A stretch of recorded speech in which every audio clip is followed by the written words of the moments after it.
जय श्री हरि विष्णु। ओम नमो भगवते वासुदेवाय नमः। आषाढ़ पूर्णिमा की आप सभी को हार्दिक शुभकामनाएं। आज की वीडियो में आप सुनेंगे आषाढ़ पूर्णिमा व्रत कब है, इसका शुभ मुहूर्त क्या है, पूजन विधि क्या है और इस व्रत की कथा क्या है।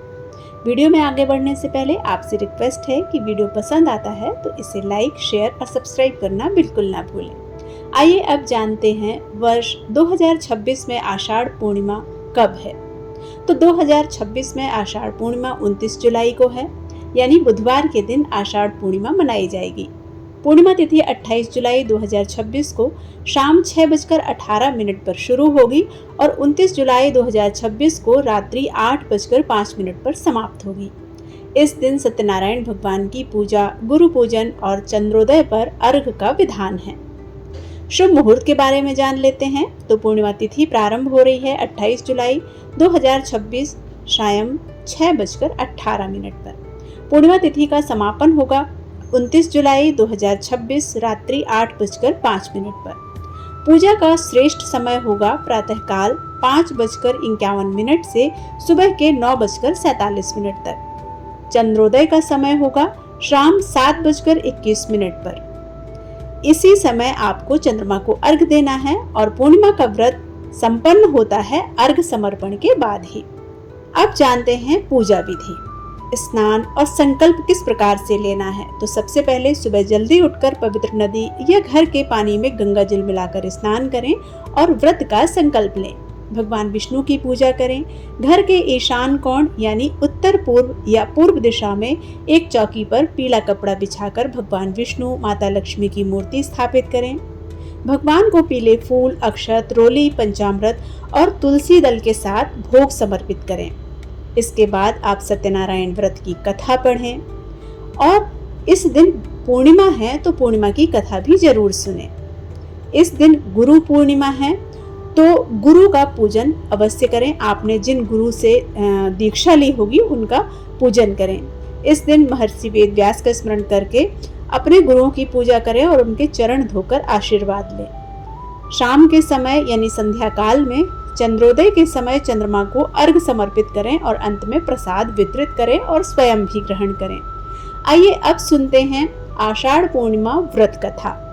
माता यशोदा ने श्री कृष्ण से पूछा कि आज मुझे कोई ऐसा व्रत बताओ जिससे मृत्युलोक में स्त्रियों को विधवा होने का भय ना रहे और जो सभी की मनोकामनाएं पूर्ण करने वाला हो। कृष्ण बोले कि सौभाग्य की प्राप्ति के लिए स्त्रियों को द्वातिशत अर्थात 32 पूर्णिमा का व्रत करना चाहिए। इस व्रत से स्त्रियों को सौभाग्य और संपत्ति प्राप्त होती है।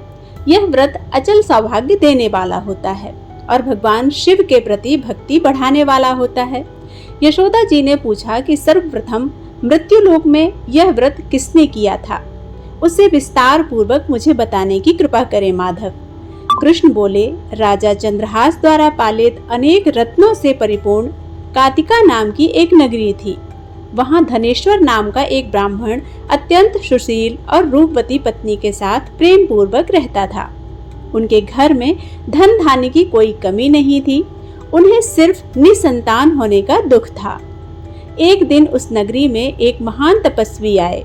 वह योगी सभी घरों से भिक्षा लेते थे, परंतु उस ब्राह्मण के घर से भिक्षा नहीं मांगते थे। एक दिन धनेश्वर ने योगी को गंगा किनारे भिक्षा मांगकर प्रेम पूर्वक भोजन करते देखा। धनेश्वर योगी के पास गए और दुखी होकर बोले, महाराज, आप अन्य सभी घरों से भिक्षा लेते हैं परंतु मेरे घर कभी नहीं आते, इसका क्या कारण है।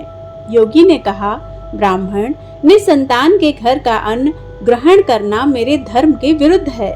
जिस दिन तुम्हारे घर संतान होगी मैं तुम्हारे यहाँ से भी भिक्षा स्वीकार कर लूंगा। यह सुनकर धनेश्वर अत्यंत दुखी हुआ और योगी के चरणों में गिरकर रोकर संतान प्राप्ति का उपाय पूछने लगा। योगी ने उसे मां चंडी की आराधना करने का परामर्श दिया। धनेश्वर ने घर आकर अपनी पत्नी को सब बताया और स्वयं वन में जाकर तपस्या करने लगा। मां चंडी ने 16वें दिन उसे स्वप्न में दर्शन दिए और कहा, हे धनेश्वर, तेरे पुत्र तो होगा परंतु उसकी आयु केवल 16 वर्ष की ही होगी। यदि तुम दोनों पति पत्नी 32 पूर्णिमाओं का व्रत करोगे तो वह दीर्घायु हो जाएगा। अपनी सामर्थ्य के अनुसार आटे के दीपक जलाकर शिव जी का पूजन करना। कल सुबह तुम्हें यहाँ एक आम का वृक्ष दिखेगा, उस पर चढ़कर एक फल तोड़ लेना और अपनी पत्नी को खिला देना। धनेश्वर ने वैसा ही किया। भगवान गणेश की स्तुति कर उसने फल तोड़ा और पत्नी को खिलाया। माता पार्वती और शिव की कृपा से उन्हें एक सुंदर पुत्र रत्न की प्राप्ति हुई, जिसका नाम उन्होंने देवीदास रखा। देवीदास धीरे धीरे बड़ा होने लगा। वह अत्यंत सुंदर, सुशील और विद्या में निपुण था। उसकी माता ने नियमानुसार 32 पूर्णिमा का व्रत आरंभ किया। जब देवीदास 16वें वर्ष में प्रवेश कर गया तो माता पिता को उसकी आयु की चिंता सताने लगी। उन्होंने देवीदास को उसके मामा के साथ पढ़ने के लिए काशी भेज दिया। मार्ग में वे एक गांव में रुके जहां एक ब्राह्मण कन्या का विवाह होने वाला था। जिस वर से विवाह होना था वह अचानक बीमार पड़ गया। वर के पिता ने देवीदास को देखा और उसके मामा से आग्रह किया कि कुछ समय के लिए देवीदास को वर बना दिया जाए ताकि लग्न का कार्य संपन्न हो सके। मामा के मान जाने पर देवीदास का विवाह उस कन्या से हो गया। विवाह के पश्चात देवीदास उदास था। जब उसकी पत्नी ने कारण पूछा तो उसने अपनी अल्पायु की बात बता दी। कन्या ने कहा, स्वामी, आप ही मेरे पति हैं, मैं अन्य किसी का वरण नहीं करूंगी। जाते समय देवीदास ने अपनी पत्नी को एक अंगूठी और रुमाल दिया। उसने कहा, प्रिय, मेरे जीवन और मृत्यु का संकेत जानने के लिए एक पुष्प वाटिका बना लो। जब तक यह वाटिका हरी रहेगी मैं जीवित रहूंगा। यदि फूल सूख जाएं तो समझ लेना मेरा प्राणांत हो गया है। काशी में जब देवीदास का 16वां वर्ष पूर्ण हुआ तब यमराज उसके प्राण लेने आए, परंतु उसकी माता द्वारा किए गए 32 पूर्णिमा व्रत के प्रभाव से और माता पार्वती और भगवान गणेश के हस्तक्षेप से भगवान शिव ने उसे जीवन दान दे दिया। उधर उसकी पत्नी ने देखा कि पुष्प वाटिका फिर से हरी भरी हो गई है, जिससे वह समझ गई कि उसके पति जीवित हैं। शिक्षा पूर्ण कर देवीदास अपनी पत्नी के पास लौट आए। ससुर ने बहुत धन दहेज देकर उन्हें विदा किया। जब देवीदास अपने माता पिता के पास पहुंचा तो उनकी खुशी का ठिकाना न रहा। श्री कृष्ण अंत में बोले, हे माता, इस प्रकार 32 पूर्णिमा व्रत के प्रभाव से धनेश्वर का पुत्र दीर्घायु हुआ। जो स्त्रियां इस व्रत को करती हैं वे जन्म जन्मांतर तक वैधव्य का दुख नहीं भोगती और सदैव सौभाग्यवती रहती हैं। यह व्रत संतान देने वाला और सभी मनोकामनाएं पूर्ण करने वाला है।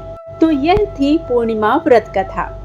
वीडियो पसंद आता है तो वीडियो को लाइक करके चैनल को सब्सक्राइब करना बिल्कुल ना भूलें।